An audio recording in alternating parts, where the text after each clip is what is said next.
Hey there, Justin DiTomaso again. Hey, this is probably the most random video that I've made so far. I'm not prepared at all to do this. However, the stuff's still fresh in my brain. I think it's very important, and I want to just go ahead and balls to the wall and just go ahead and do it, okay? If I mess up and do a cuss word or something like that, don't kill me, okay? Like I said, I'm not really prepared for this. I know there's like a glare on my glasses and everything else, so try to ignore all that stuff and truly listen to me here, because the reason why I'm going through all this is because I really do think it's that important, okay? The video is called How to Get Results and Be Fearless in the Worst Situations, or simply how to get results from God when all I do is suffer and he never answers my prayers. I hear that a lot. If there is a God, then why should I believe in him? He doesn't talk to me, he doesn't answer my prayers. I'm always suffering. I'm better off without him anyways in the first place, right? Like, he's not helping me. Do you see what I'm saying? And that's a very tough question. I hear Christian believers asking this question, and I also hear non-believers asking this question. Most of the videos are going to be targeted towards people that don't believe. I believe we're getting close to the end times, and I really want to bring as many people into believing as possible.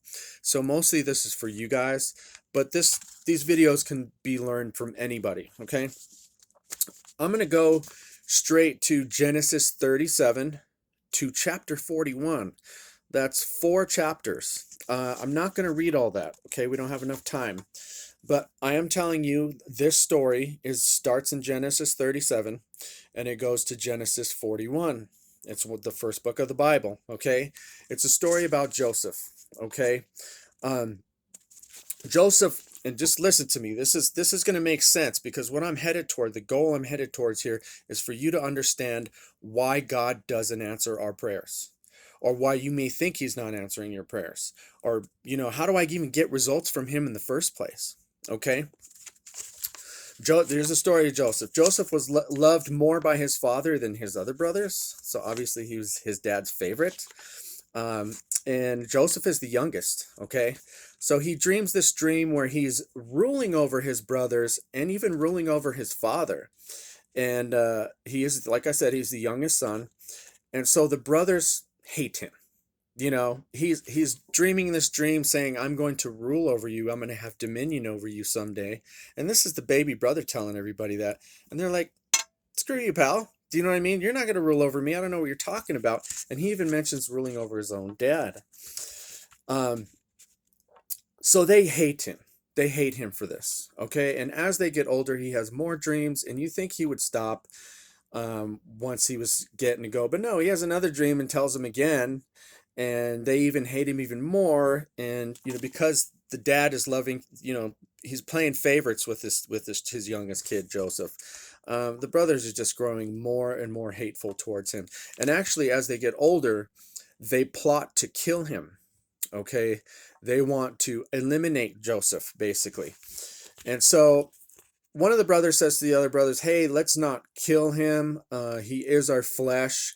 But they're just constantly talking about hurting him or doing something to him. So they see this caravan of Ishmaelites coming by. And he said, well, instead of us killing him, let us plot to sell him into slavery. And so they do. They get 20 pieces of silver and they actually sell their baby brother to the Ishmaelites. And the Ishmaelites take him away. And so they fake his death somehow. They get some goat's blood, his dad's favorite coat that he had for him. They pour goat's blood on it. They bring it back and they tell his dad, hey, he's dead. He died. I'm sorry. And the father has a mental breakdown. He cries and sorrows without any comfort at all. And then they try to comfort him, and the dad's basically like, get the freak away from me. Don't freaking talk to me. And you can understand that type of situation. That's his youngest son, his favorite, is now dead. But he's not dead. He got sold into slavery to the Ishmaelites. So the Ishmaelites take him to Egypt, and he then has an Egyptian master. And this is where I want you to remember. Already Joseph's situation sucks. He's going through some serious crap right now. He just got sold into slavery, cheated death, and he's already. Most people would be miserable, and that's how you and I probably would be. That's how I am when stuff like this were to happen to me. He's miserable, yet He's not miserable. Instead, he stays faithful to God, and he doesn't freak out. He doesn't freak out, and he doesn't lose his trust in God and in the dreams that he felt since he was a kid. He doesn't give up. He doesn't freak out. He doesn't get mad and curse or anything like that. So he gets an Egyptian master. And this Egyptian master, the reason why I was talking about this God stuff is because the Egyptian master notices something different in him. The Egyptian master says, hey, I can see that God is with this guy, and everything he does with his hands is good. It's positive. So he has compassion on Joseph, and even though he's a slave still, he helps him out and takes care of him. He takes care of him well for considering he's a slave. Well, the devil tries to creep in. He doesn't want Joseph to succeed, so he creeps in. We got to remember that there's a devil. I'm always going to keep repeating this in my teachings. There's a devil, guys. Don't forget that, okay? And so the master's wife gets turned on by Joseph, and she likes him, and she tries to have sex with him. And he's a man of God. This guy's a good kid. He's like, no, I'm not going to do that. So she steals one of his garments. She's a conniving ass little chick, you know what I'm saying? And he gets away, and he tells her no, and he doesn't do anything with her. While she tells the other servants that Joseph raped her. This is the devil working right now through this woman, okay? And he tells the other servants that Joseph raped me, and no, and I was crying, and this and that. And so the master, even though he has compassion on Joseph, well, that's my freaking wife, dude. And so he puts him in prison. He ends up in an Egyptian prison, okay? The devil conspired. He was just starting to get his life back together, and now he's in prison. He's being accused of a rape that he didn't commit. So he's rock bottom. This guy's rock bottom, and he's in a crappy prison. And again, he doesn't curse God. I want you to keep that in mind. He doesn't lose his cool. He doesn't distrust God, even though all the things that are surrounding him are hopeless. He does not give up. He doesn't curse God, and he stays calm. Well, when he's in prison with the bakers or the cooks that used to cook for Pharaoh. I don't know what they did to be in prison, but those are his cellmates. And one of the bakers has a dream, and Joseph interprets his dream. Because, they're sitting around talking in prison or whatever. And the baker's like, I don't know what this dream means. And Joseph tells him what the dream means. And he said, what the dream means is you're not only going to get out of prison, but you're going to work for Pharaoh. You're going to go work for Pharaoh, and you're going to have a better life. And sure enough, the dream comes true. And so as this baker is getting out of jail, he's got this new job. Joseph's stuck in prison. He has no hope left. He's stuck in prison. He grabs the baker as he's going out and said, hey, man, remember me when you're out there. I interpreted your dream. Do me a favor and give me a good word to Pharaoh. And the baker's like, yeah. And he leaves. Baker doesn't remember him. Baker doesn't do anything for him. And he ignores and stabs him in the back, basically. He doesn't say anything to Pharaoh. And so Joseph's stuck in prison for another 2 years. I mean, how bad does it have to get for this guy before he loses it? Before he loses his cool and he freaks out? Well, he doesn't. He doesn't. He never stops his faith in God. I mean, how bad would me and you be in that situation? You think it would be complete? No, it's okay to get upset. It's okay to have emotions. I'm not saying just be this emotional rock, but don't curse God. Don't lose your faith in God, and don't give up on God. He's got a plan, okay? Maybe you don't know about it, but he's got something for you, okay? So then, the baker's doing his thing, and he's with Pharaoh, and they're all living it up, and Pharaoh has these dreams that he knows are very important. Back in those times, their dreams meant serious stuff to him. Okay, and I don't remember exactly what the dream was, but it had to do with about this calf and these 7 calves or these 7 bundles of food or something like that. It's kind of hard. But basically, he doesn't understand what the dream means, and he hires all his wise men and all of his pharaoh's magicians and all these people to come and interpret the dream. He said, if you guys can't interpret my dream, you're up Shit's Creek. Do you know what I'm saying? And there's going to be consequences, and none of them can interpret his dream. And so the baker's sitting there thinking, well, that guy in prison, though, he kind of interpreted my dream. So he's like, hey, Pharaoh, there was this guy in jail, man. He interpreted my dream pretty well, and you might want to try him out. So Pharaoh's like, Get this man immediately. Bring him forth. Bring him to me. And so Joseph, long story short, Joseph does interpret his dream. And the dream was a warning from God that there's going to be 7 years of riches and glory and then 7 years of famine. And so when Pharaoh has Joseph come in front of him, Joseph doesn't immediately start thinking about himself and saying, you know what, I've been in jail this whole time. You guys treated me like shit. You know what I'm saying? And I want something first. He doesn't do that. He just tells Pharaoh what the dream means. He doesn't even ask for anything in return. Okay, he doesn't try to negotiate with him. Nothing. Again, he keeps his cool. He believes God and he just walks forth. And so the Pharaoh's like, what does my dream mean? He tells him about the 7 years of riches and glory and then the 7 years of famine.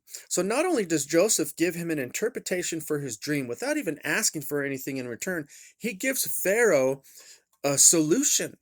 He says, if you store this corn and you do this for this amount of time and you put it in these bundles and you put it in these places, you guys will make it past the 7-year famine and you guys will survive. And he gives them a detailed explanation on what to do and how to pass for the famine. Well, long story short, Pharaoh makes Joseph second in command, vice president of all of Egypt. Pharaoh is now the only person above Joseph. Joseph has full authority. He has servants. He has land. He has everything. He's almost the richest man on earth. Now, because why? He didn't lose his cool, man.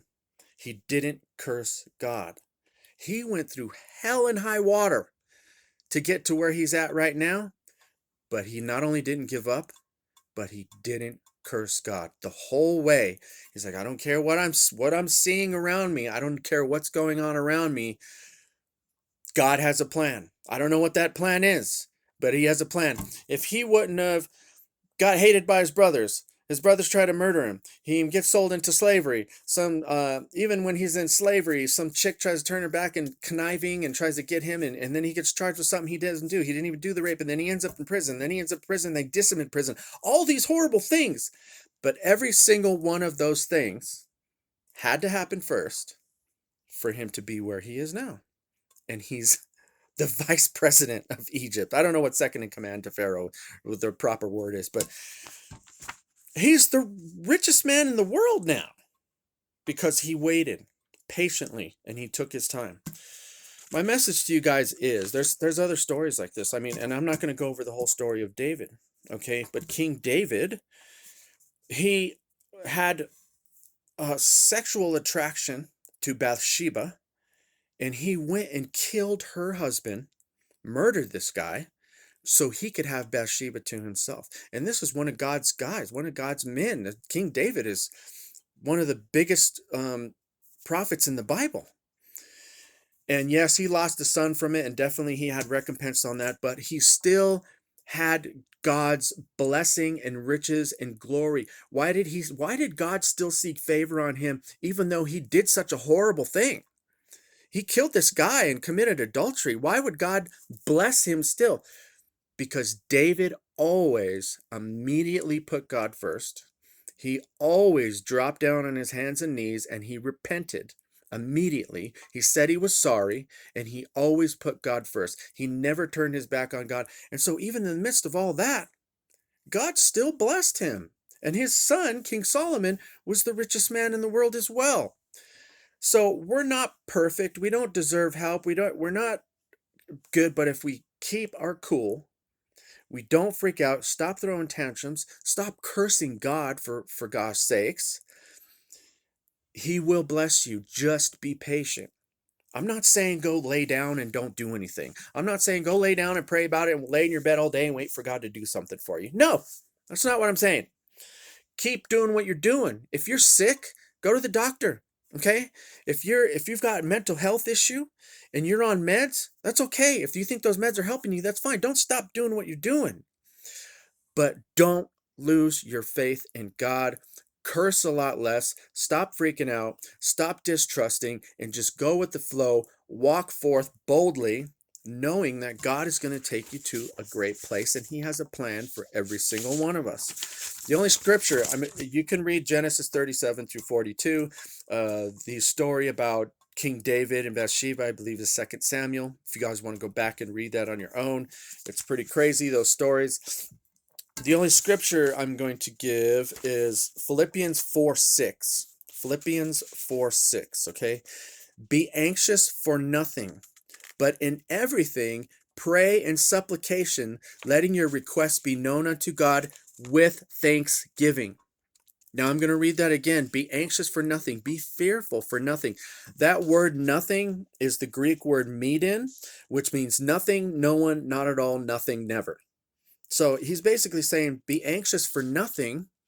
I don't care if you're hanging off the side of a bridge and you're about to die and sharks are jumping up and trying to bite your damn leg off. He says, be anxious for nothing. Not even in the worst situations. Do not lose your faith. Don't be anxious. Walk forth boldly and keep going. And then it says, in everything pray and supplication. That word supplication means in emotion. God not only wants to hear from you, but he wants to hear your emotion too. Pray everything in supplication, letting your requests be known to God. And here's the most important part.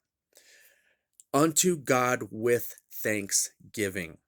I heard a lot of people read this verse and they forget that part. That's the most important part of this verse, is pray also with thanksgiving. Because guess what? If you're in the middle of a car crash or somebody's got a gun to your head or you're doing that and you're still thankful to God, you can't possibly be freaking out that much if you're thankful. Do you get it? Be thankful, pray in supplication, and be anxious for nothing. Just like Joseph did, just like David did. Okay? And then God will bless you no matter what. This is how to get results from God. The biggest mistake that we make all the time is we freak out. We freak out, we panic, we think everything's hopeless, that's how it happens. I'm going to give you another quick story. There was a scientist. He did this experiment with rats. He wanted to see how long would they go before they gave up. He put them in this tube of water, and before he was like, how long will they swim around before they finally just give up and drown, right? And he came to the conclusions that rats will swim around in the water for 16 whole minutes before they finally give up and just sink. Then he tried another experiment the same way, but right before the 16 minutes, he took the rats out, cleaned them, and fed them, and took care of them. Then he put the rats back into the water again after he did that. And the rats after that, because they had hope and they thought he was going to come back and save them, they swam around in that water for 2 days, for 48 hours, not 16 minutes. It's a pretty cruel experiment. I'm not saying I condone rat experiments, but what I am saying is if we have hope, it changes everything. The human spirit and the will to keep going is absolutely phenomenal. If you can have that hope in Jesus Christ and believe that God will help you, you just got to keep going. Just keep going and wipe your tears off and keep going. You're going to get punched in the face. You're going to get kicked in the gut. Keep going. Keep praying in supplication. Be anxious for nothing. And thank God for what you do have. And I guarantee you, if you hold on, it's going to happen. Okay?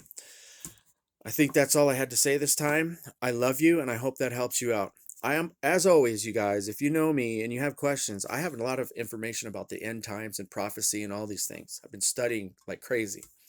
If you guys have messages or questions, DM me, send me a text message, send me a message, ask questions, put some comments down on here. If you guys have questions about stuff, let me know and I will give you the answers. In most cases, I'll end up making a video like this with scripture explaining to you how God can help you, especially during these rough times. Okay? I love you. I hope that helped, and God bless you till the next time.